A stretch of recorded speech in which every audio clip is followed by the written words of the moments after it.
Hindi pala kayo. So, tapos na yung concert ng SB19 dito sa Calgary. So, alas 11 na ng alas 11 na ng gabi. And, pag-usapan natin yung nangyari kanina. Ay, grabe.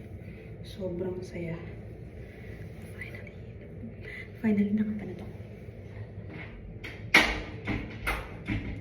Finally nakapanood ako ng SB19 concert. Yes. Tapos may merch pa ako. Grabe, ganda. May simulato as kalagay sa likod. Ganda. Malaki nga lang pero kaya na. Pwede naman itupik-tupik. So, ay na nga. Tapos na.